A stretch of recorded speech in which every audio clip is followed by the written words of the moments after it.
दोनच प्रश्न झाले आज. शासन निर्णय महत्वाचा आहे. 18/19 अन्वये महसूल विभागाकडून शेतीचा 7/12 आत्महत्याग्रस्त शेतकऱ्यांच्या विधवेच्या नावावर करणे, महिला व बाल विकास विभागाकडून संपत्तीत वाटा मिळवताना आत्महत्याग्रस्त शेतकऱ्याच्या पत्नीस प्राधान्य देणे, ग्रामविकास विभागाच्या मार्फत विविध विभागाकडून घरकुल योजनांमध्ये आत्महत्याग्रस्त शेतकरी कुटुंबातील विधवांना प्राधान्यक्रम देणे, अशा विविध योजना आणि विविध विभागाकडून आत्महत्याग्रस्त शेतकऱ्यांच्या विधवांसाठी शासकीय योजनांचा लाभ देण्यात येत आहे.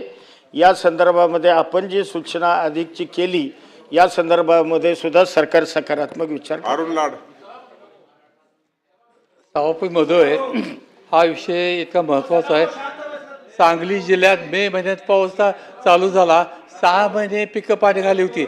ऊस वाढायच्या आधी त्याला तोट्या आल्या आणि न वाढता ऊसाला तोट्या आल्या आणि ऊस बाद झाले. बाकी सगळे पिकं अशी बाद होत गेली. निदान ह्या म्हणजे कर्जाचं पुनर्गठन करून मिळावं आणि तेवढी ती वसुली थांबवावी अशी आमची मागणी आहे. पण शासन ते अजून दिलेलं नाही. तेव्हा तात्पुरती वसूल थांबवावी, त्यांना काहीतरी मुदत द्यावी आणि त्याला हप्ते पाडून द्यावे आणि त्याचे व्याज माफ व्हायची आमची विनंती आहे. मंत्री महोदय,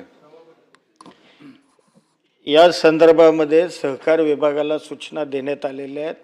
तो विभाग या संदर्भामध्ये काम करतो. रवींद्र रेखा. हा अत्यंत गंभीर विषय आहे. मंत्री महोदय, आपल्या सूचनांची कोण गंभीर दखल घेत नाही हे मी निदर्शनास आणतो. याचं कारण 15 वर्ष झाली कोतवाल तालुका पोलादपूर जिल्हा रायगड, माझी स्वतःची शेती वाहून गेली. आपण 4 वेळा सूचना केल्यात, 4 वेळा आदेश दिलेत. तुमच्या एक मिनिट, तुमच्या अगोदर 1 मिनिट. परब साहेब, प्रश्न महत्वाचा आहे. अनिल पाटील तुमच्या अगोदर मंत्री होते या खात्याचे.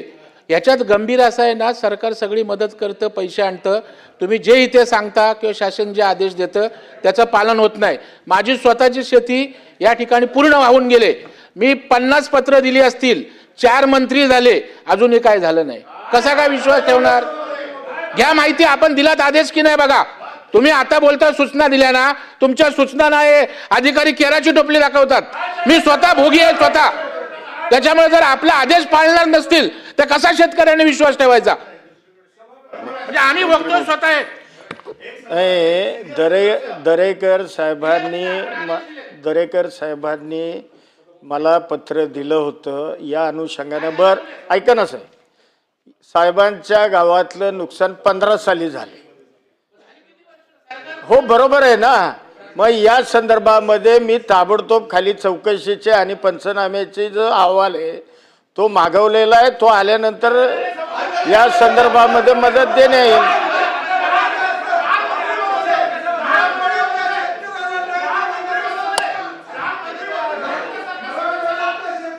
बोला, आपण बोला मंत्री महोदय, आपल्याला काय बोलायचं आहे का?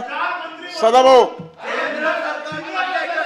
सभापती महोदय, या ठिकाणी जे नुकसान भरपाई मिळालेली आहे ही जरी गोष्ट खरी असली तरी ज्या शेतकऱ्यांच्या जमिनी खरडून गेलेल्या आहेत त्यांना रोजगार हमीमधून पैसे मिळायला अनंत अडचणी त्या ठिकाणी निर्माण होत आहे.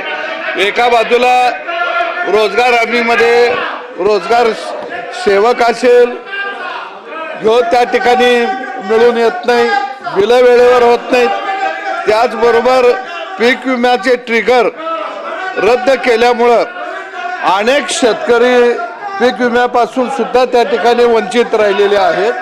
आणि म्हणून मला वाटतं की एकीकडे AI तंत्रज्ञानावर शेती करा म्हणत आहोत आणि दुसरीकडे महाडीबीटी पोर्टल बंद आहे.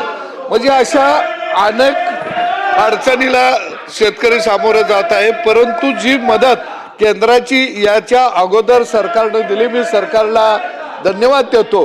कारण आपण केंद्राच्या मदतीची वाट न पाहता शेतकऱ्यांना मदत दिलेली आहे. परंतु ज्या शेतकऱ्यांची KYC राहिलेली आहे, बँक लिंकिंग खात्यामध्ये प्रॉब्लेम आलेले आहेत, अशा शेतकऱ्यांना सुद्धा ती मदत मिळण्याच्या दृष्टीनं आपण काय करणार?